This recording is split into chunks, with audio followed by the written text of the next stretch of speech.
আচ্ছা, যদি আমি আমার মা বাবাকে ভিন্ন করে দিলাম, ভিন্ন পৃথিবীতে আসছি আলাদা আলাদা, যাবো আলাদা আলাদা, ভিন্ন কোনো ব্যাপার না, কিন্তু মা বাবা থাকতে যে সন্তান নিজে ভালো মন্দ খাচ্ছে কিন্তু অথচ মা বাবাকে একটা চিকিৎসার একটা ঔষধ কিনে দেওয়ার মতো যোগ্যতা যে সন্তানের হয় না, ওই মা বাবা কি মনে মনে সন্তানকে অভিশাপ দেয় না?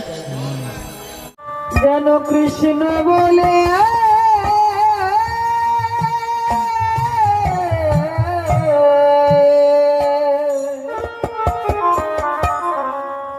কাঁদিতে।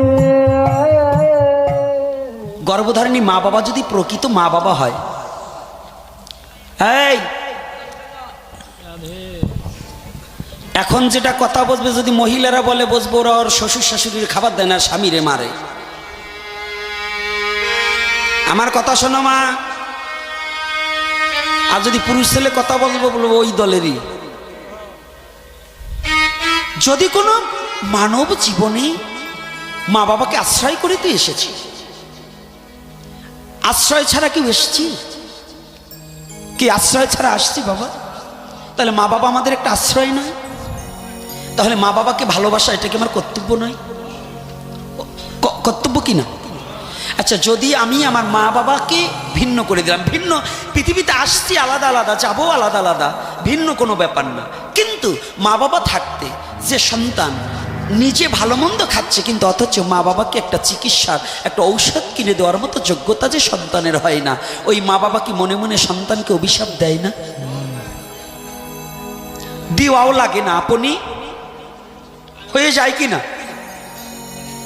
আচ্ছা, আমাদের সমাজের মধ্যে অপর গ্রামের একটা মেয়ে, অপর গ্রামের একটা ছেলে, কিন্তু ধর্মীয় দৃষ্টিকোণ থেকে সাক্ষী রেখে, চন্দ্র সূর্যকে সাক্ষী রেখে, খালি সনাতন ধর্মে তুলসী তিল এগুলো নয়, ইসলাম ধর্মেও সাক্ষী লাগে, লাগে কি না কামিন নামায়? তারপরে সবচেয়ে বড় সাক্ষী হচ্ছে কলমা পড়ান, বিয়েও কলমা পড়ায়, পড়ায় কি না বাবা? আচ্ছা, কলমা হচ্ছে বড় সাক্ষী, আর আমাদের বেদ মন্ত্র হচ্ছে সবচেয়ে বড় সাক্ষী। তা আজকাল পোলাপানে তো বেদ মন্ত্র লাগে না, চৈত্র মাসও নাই, ভাদ্র মাসও নাই, যে সময় মনে চায় এই সময় বাড়ি নিয়ে এসি মেশিনে খাবে, ওতে কিন্তু ধর্ম রক্ষা পাবে না। হাসো কেন? ওটাও মেশিন, মানব সৃষ্টির মেশিন। কি মানব নয়? মা বাবা নয়? আমাকে সৃষ্টির মেশিন কে আমার মা বাবা নয়? ঈশ্বর হচ্ছে পরমাত্মা রূপে আমার মধ্যে অংশকলা রূপে দিয়ে দিয়েছেন তার শক্তি, আর এই চর্ম হাড় মাংস পিণ্ড ইহা হচ্ছে মা বাবার রজ বীজে সৃষ্টি। ভেবেছ কি? ভেবেছ কি? একটু গভীর চিন্তা করো। হাসার কথা আমি বলি, তাহলে যাকে অগ্নি সাক্ষী করে বৈদিক মন্ত্র বেদ মন্ত্র উচ্চারণ করে যে স্ত্রীকে নিয়ে আসলে স্ত্রীর প্রতি স্বামীর কর্তব্য আছে, আর স্বামীর প্রতি স্ত্রীরও কর্তব্য আছে কিনা? তাহলে এই কর্তব্য থেকে যারা বিরত থাকে, নিজের বিবাহিত স্ত্রী ভিন্ন, যদি কোনো পুরুষ পর নারীতে আসক্তি থাকে, যদি কোনো নারী নিজের বিবাহিত স্বামী ব্যতিরিকে পর পুরুষে আসক্তি থাকে, জানিবে এ দুটোই হচ্ছে বেবিচারী। এটা অভিশাপের কারণ। তাহারা যদিও সাধু সাজে কোনোদিনও সাধু হতে পারবে। কষ্ট লাগছে নাকি? আমার কথাটা কষ্ট হচ্ছে? এটা কি বৈধ না অবৈধ? এখন যদি আমি খালি হরি কথা বললাম কিন্তু শুনলাম কিন্তু চরিত্র ঠিক হলো না, এই হরি কথার বলার কোনো দাম আছে? তাহলে আগে কি? আরে চরিত্র সংশোধন করা। যে ধর্মে যান, একলাস চরিত্র যদি ঠিক না থাকে, তার মসজিদে যাও আর মাদ্রাসায় যাও, কাজ হবে রে বাবা। পীর ধরুক 20 জন পীর ধরুক, কাজ হবে? তা আগে ঠিক কে হবে? আমার। তা আমি 100 গুরু করব, যদি নিজে ঠিক না হয় তাহলে হবে না। তাই এজন্য বলছি কি, আসন্ন মৃত্যু ব্যক্তি কিম কর্তব্য বললেন সাধু সাধু সাধু, বলছে অভিশপ্ত জীবনে তো সাধু হওয়া যায় না। তাই অভিশাপগুলো কি? আপনি মনুষ্যকুলে জন্মগ্রহণ করেছেন, আপনার মা বাবাকে খেতে না দিলে যদি আপনি কোনোদিন অভিশপ্ত প্রাপ্ত হন, এই অভিশাপ থেকে মুক্তি পেতে হলে কি করণীয়? ঈশ্বরের নাম।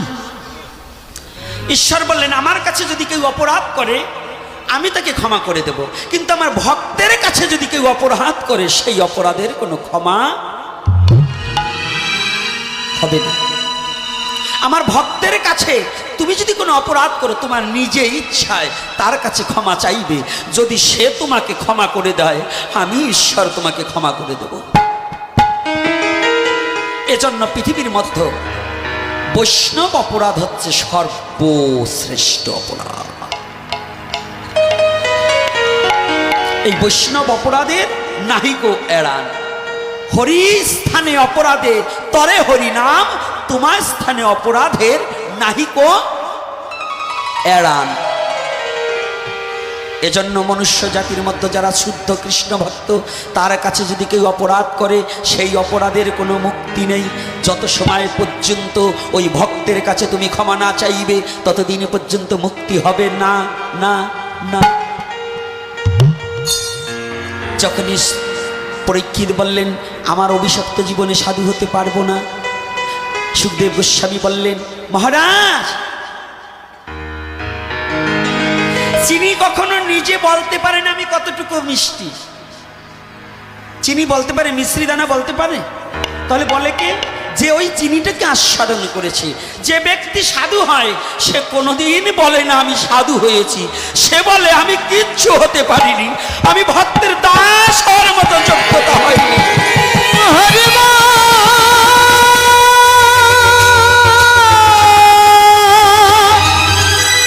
সে বলে আমি কিছু না। শুদ্ধ ভক্ত কোনোদিন তাকে বলাতে পারবেন না আমি ভক্ত হয়েছি। প্রকৃত একজন ব্রাহ্মণ সে কোনোদিন স্বীকার করবে না আমি ব্রাহ্মণ হয়েছি। সে কি বলবে জানে? প্রকৃত ব্রাহ্মণ না বলে পারছি না। আমার জীবনের একটা দৃষ্টান্ত বলছি, একেবারে বাস্তব জীবনের ঘটনা। আমি যার ঔরাসে জন্মগ্রহণ করেছি, আমার বাবা তখন জীবিত আছে। আমার বাবার গুরুদেব খুলনা কাথলিতে ভবতারণ মুখার্জি, আমার হরিনাম দীক্ষার গুরুদেব। তো এই ভবতারণ মুখার্জি একদিন আমার জন্মমাটির স্থানে আসেন। আগের দিনে কিন্তু 10 টাকার চিনি কিনে সারা রাত কীর্তন করত, আর এখন পোলাও ভাত দিলেও ভক্ত পাওয়া যায় না। এখন টাকার অভাব নাই কিন্তু ভক্তের অভাব হয়ে গেছে। আর তখন টাকার অভাব ছিল কিন্তু শুদ্ধ ভক্তের অভাব ছিল না। একেবারে সত্য কথা বলবেন, একটু চিনি দিয়েও মানুষ রাত 2টো পর্যন্ত জাগত না। আর এখন ভালো পোলাও ডাল রসা করলেও ভক্ত পাওয়া যায় না। তবু আজকে গাজীপুরের ভাগ্য ভালো, ভালো ভক্তই দূর থেকেও দেখছি কিছু এলো।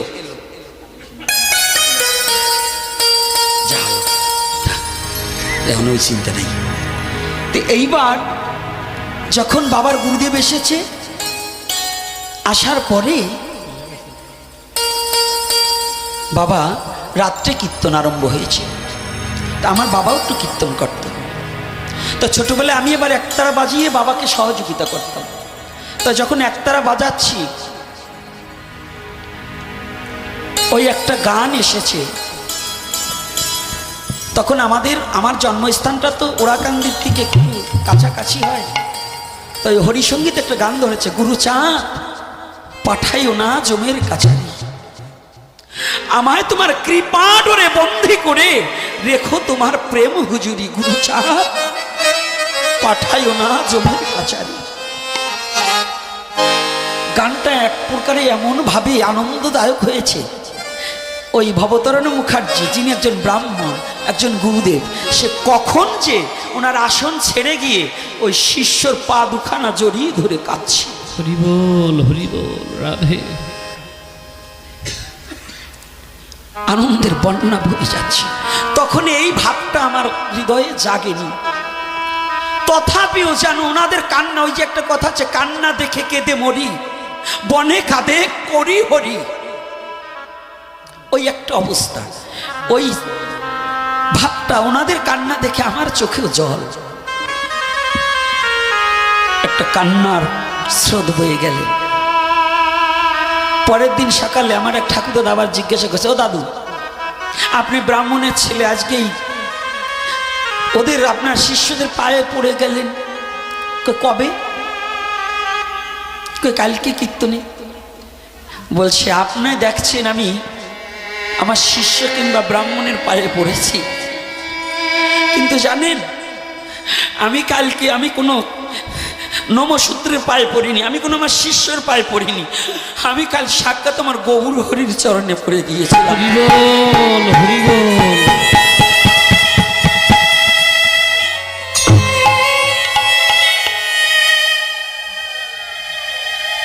আমি অন্য কারো পায়ে নয়, আমি আমার গৌর হরির পায়ে পড়েছি। কথাটা একটু ভালো করে বুঝতে হবে। তো কোন মার্গে গেলে পরে একজন গুরুদেব তার শিষ্যর চরণ দুখানা জড়িয়ে ধরতে পারে? এটা কি কোনো সাধারণ কথা হয়? আমার জীবনে এইটা একটা নিদর্শন। আমি যতদিন দেহে প্রাণ থাকবে এই কথাটাকে ভুলতে পারবো না, যে কখন একজন গুরু তার শিষ্যের চরণ জড়িয়ে ধরতে পারে। তখন সে এই দেহটাই থাকে, এই পরমাত্মাটা ঈশ্বরের কাছে চলে যায়। সে গুরুময় ব্রহ্মাণ্ড দেখে কিংবা ঈশ্বরময়, যেদিকে হেরি সেদিকে হরি দেখে। এই যে হচ্ছে অহংকার চূর্ণ না হল অব্দি কত জীবনে কোনো কিছু ঘটে না। তো বললেন তাহলে সাধু চিনা যায় কি? যেজন সাধু কোনোদিন বলতে পারবে না আমি সাধু হয়েছি, তাহলে সাধু বোঝা যায় কি করে? ওনার সঙ্গ করিতে করিতে পাশের লোক যদি তার সঙ্গ করিলে তার আনন্দ হয়, তার চরিত্র পরিবর্তন হয়ে যায়, তখনই বুঝবে ওই ব্যক্তিটাই সৎ ব্যক্তি, ওর আচরণেই মানুষ আনন্দ পায়। এজন্য ঠাকুর অনুকূলচন্দ্র একটা কথা বলেছে। কি বলেছে জানেন? চাউনি তোমার মিষ্টি করো ভাষা, চলন তোমার মিষ্টি করে ঘুচাও সবার ব্যথা।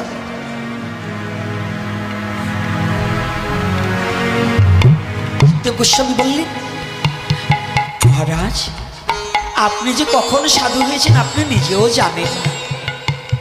বলছে কেন?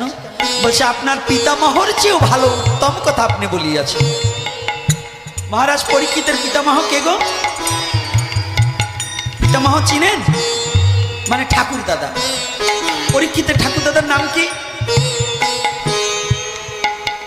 বাহ, এতগুলো ব্যক্তির মধ্যে একজন মুখ খুললেন, অর্জুন। অর্জুনের নাতি ছেলের নাম হচ্ছে পরীক্ষিত, তাই তো? আর নাতির ঘরের ছেলের নাম হচ্ছে জন্মেজয়।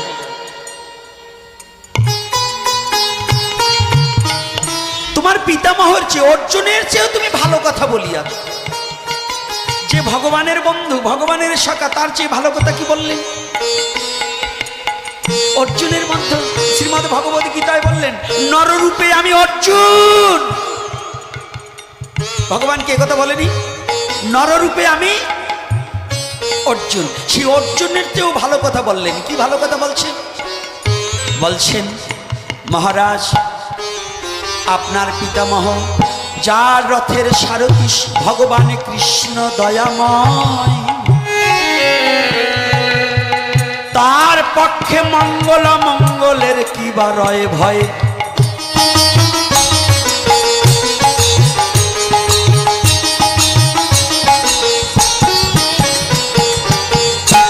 যার রথের সারথি, মহারাজ শুনে নিন, আমার ভগবান কৃষ্ণ শুধু ওই অর্জুনের কাষ্টের রথের সারথি নয়,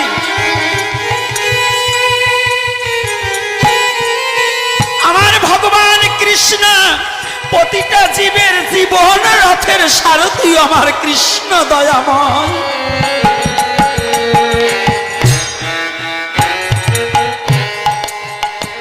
সেই অর্জুন বলছে আমার পক্ষে কোনটা মঙ্গল হবে?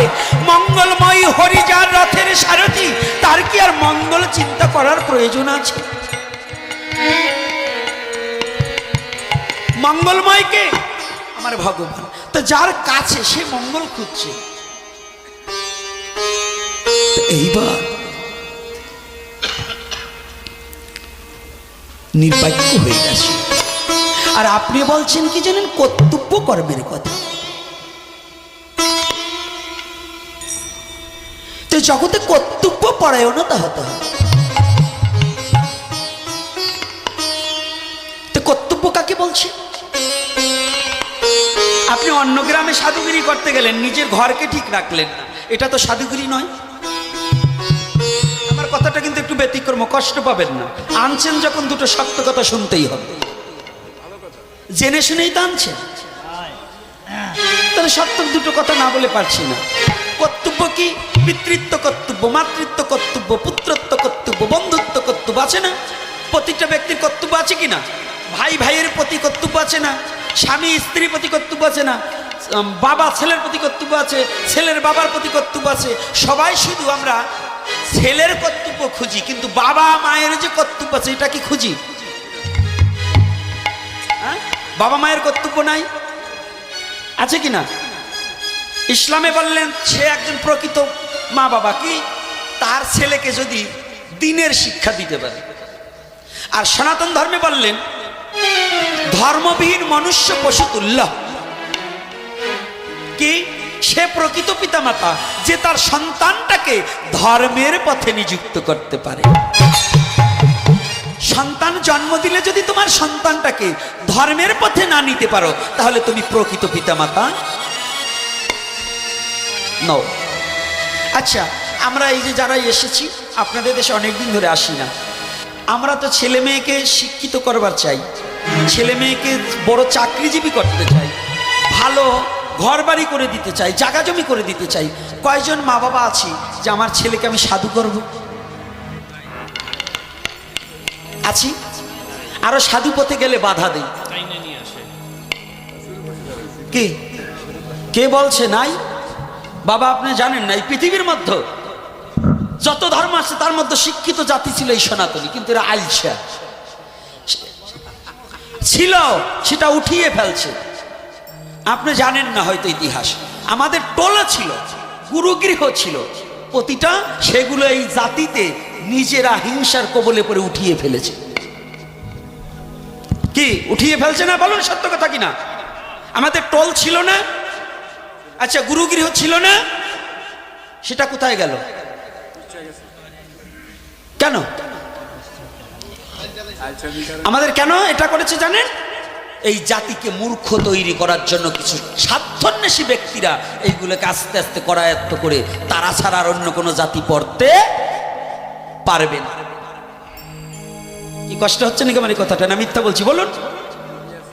তাহলে সেই জাতি এত শিক্ষিত জাতি, যেখানে আজকে আমি যেখানে কথাটা বলছি, তাহলে কর্তব্য পরায়ণতা আপনার ছেলেকে চোর বাটপার তৈরি করার জন্য প্রস্তুত, কিন্তু একটা সাধু তৈরি করার জন্য প্রস্তুত নই। তাহলে ছেলেকে যদি আপনি ধর্ম, আরে সাধু হলেই বিয়ে করতে পারবে না এমন কোনো কথা না। আপনার ছেলে বিয়ে করুন, ছেলে মেয়ে জন্মাও, দেখ অসুবিধা কি, তবু যেন ধর্মীয় লাইনে থাকে। আর যদি ওর ভাগ্যে সেই ত্যাগী হয়, আরে মুসলমানদের মধ্যেও যে বিয়ে করবে, করতেই হবে, কেউ কেউ বলছে বিয়ে না করলে নবী তাকে শাফায়াত করবে না, ও হাদিসে এক পৃষ্ঠে বলছে আর এক পৃষ্ঠে পরেই নাই। যদি বললে কেন, আয়না বিবির স্বামীর নাম কি, আমার মনসুরুল্লালের স্ত্রীর নাম কি, আর ওয়াস করুনির শ্বশুর বাড়ি কোথায়, এই তিনটা প্রশ্ন আমার একটু দেয় যান। কারণ বিয়ে না করলে যে নবী শাফায়াত করবে না, অনেকে জায়গায় অনেক শুনি, অর্থাৎ ওই যে ব্যক্তি বলে উনি হাদিসের এক পৃষ্ঠে পড়ছে আর এক পৃষ্ঠে পরেই নাই। আমাকে ভিতর কিছু টাটকা সাধু আছে, টাটকেনি সাধু, ওরা নিজের যেটা সুবিধা ওইটা বলে, আর যেটা নিজের ক্ষতি ওইটা আর বলবে না। কি আছে না? দেখবেন ওই যে শ্রাদ্ধের দিকে, এই যে আজকে একটা নতুন তত্ত্ব পাইছি। নতুন তত্ত্ব কি জানেন? আমার ওই যে আমার দুটো পাগল আইছে, আমার এই পাগল দুটো বলতেছে, বাবা আমাদের শ্রাদ্ধ ঠিকই মাছ দেয় করে, কিন্তু কর্তার যেদিনকে মা মারা গেছে সেদিন মাছ দেয় নাই। তাই বুঝছেন কোন জায়গায় ঠেকাইছে? অর্থাৎ আপনার মা বাবা মরার পরে পিশাচ হয়েছে, ভূত হয়েছে, আর ওনার মা বাবা দেবী হয়ে গেছে, দেবতা হয়ে গেছে। কথাটা বুঝছেন? এইটা এখনো যদি এই নম জাইতার অন্যান্য জাইতের যাদেরকে ঠকাচ্ছে এই বোধগম্য না হয়, এই শুয়োরের চামড়া আর কোনোদিন পাতলা হবে না। অর্থাৎ যারা এখনো ঠকায়, তার মা মারা গেলে নিরামিষ শ্রাদ্ধ করা হয়, আর আমার মা মারা গেলে বলে মাছ লাগবে এই জায়গায়। তাহলে এরা কত বড় জোচ্চোর, কত বড় ঠকবাজ, কত বড় বেঈমান জাতির সাথে বেঈমানি করছে, এদের সঙ্গ করাও পাপ।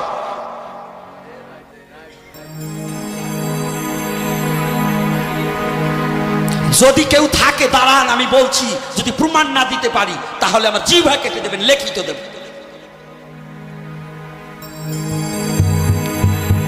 একই ধর্ম, যদি একই ধর্মে দুই রকম বিধান হবে কেন? এই বাবা, ধর্মকাণ্ডটা আমাদের সনাতন, তাহলে তার মার শ্রাদ্ধে মৎস্য লাগবে না, আমার বাবার শ্রাদ্ধে মৎস্য লাগবে, এই ওনার জন্য আমার জন্য কি বেদ আলাদা নাকি?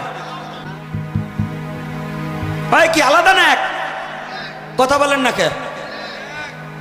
এখন সাউন্ড দেবেন না, কারণ আমি জানি এখনো মন পরিষ্কার হয় নাই আপনাদের।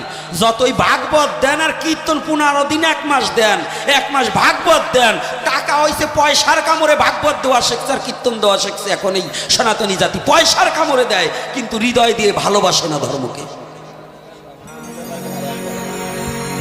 কারণ হৃদয় দিয়ে ভালোবাসতে হলে ধর্মের শাস্ত্রের অনুধাবন করতে হবে এবং তাকে মান্য করতে হবে।